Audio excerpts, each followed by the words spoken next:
We held our first economic forum back in the late 1970s. Today, they still serve the same purpose. They're a way for us to step back and think about the trends that could impact economies and markets for months and years to come. They ultimately help us read the road ahead. We're always thinking about the next forum. What are the topics? What should we focus on? What are the market themes? The goal of the forums is to gain a better understanding of key economic themes that are going to impact financial markets. Means that we're able to take those conditions and apply them to the assumptions that we're making for each country's bottom-up macro outlook. That very structured global view is incredibly important in determining how we position ourselves. And so we do 3 cyclical forums and 1 secular forum each year. A cyclical outlook is something like 12 months to 18 months, whereas a secular outlook is something like 5 years. And that goes all the way back 40 plus years ago. And obviously we take it quite seriously. The whole thing is a story with a beginning, a middle, and an end, and the ending is what that portfolio looks like. PIMCO's focus on listening to diverse opinions and really thinking outside the box is really unique. About a month before, we ask all of the regional committees and economists to actually come up with their forecasts for GDP, for inflation, for the unemployment rate, for their particular regions, for monetary policy, for fiscal policy. Assign people to lead each session within the forum after kind of devising that agenda. We have to really tune up on our intellectual fitness to be ready for the debate and the internal sparring of ideas. Second guess everything going into a debate and don't start off with a full set of assumptions. It's an attempt to combat groupthink, elevating contrarian views, challenging our current thinking, and it allows us to solicit feedback from a wider range of individuals, people that are outside the day-to-day investment decision-making process that could have a unique perspective.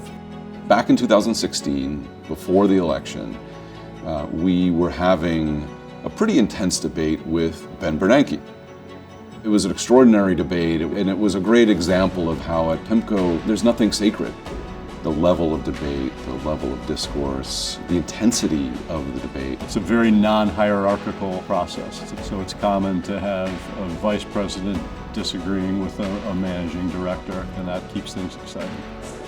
One of the key characteristics of our forum process is inviting every year's MBA class. It's an opportunity for them to show the rigor and substance of what they've spent their time learning on over that first year. It does force us to look at alternate scenarios in a thoughtful and structured manner.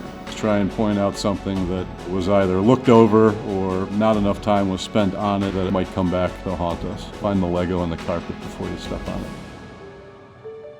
There have been certainly instances where we've discussed key trends that have driven returns. Probably the best example related to the housing market in the years leading up to the global financial crisis, with a focus on aggressive underwriting and a lot of froth in the US. So that's an example where we began to uncover these key themes and trends back in 2004. Because we played great defense on behalf of clients, we were able to go on offense on their behalf in the many years to come.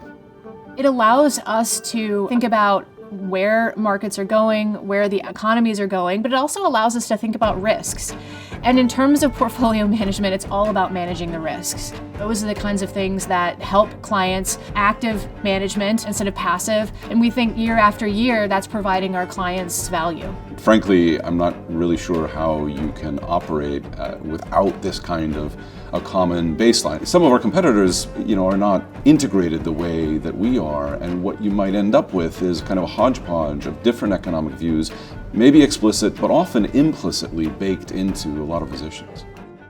Then after the forums, the portfolio management group in particular gets together for several days. The high-level discussion around economics is critically important, but what's most important is then translating those views into what are we going to do with our clients' assets? How are we going to position our clients' portfolios? The content that we deliver stretches far beyond just the fixed income corner. What has always struck me is that regardless of which country I'm in, They will always ask me about PIMCO's views on the treasury market, our global macro views, how is PIMCO thinking about current market conditions and the state of the financial markets. Not only our clients, but essentially a large part of our counterparties really value what PIMCO thinks. We have a bit of an edge in economic thinking. Customers should find confidence in the fact that we're constantly trying to make ourselves a better firm. It's, again, a key part of what we are as a firm, and for that reason, we're going to continue to not only conduct forums, but embrace that key element of our overall process in the firm culture. It's a good process. It served us well.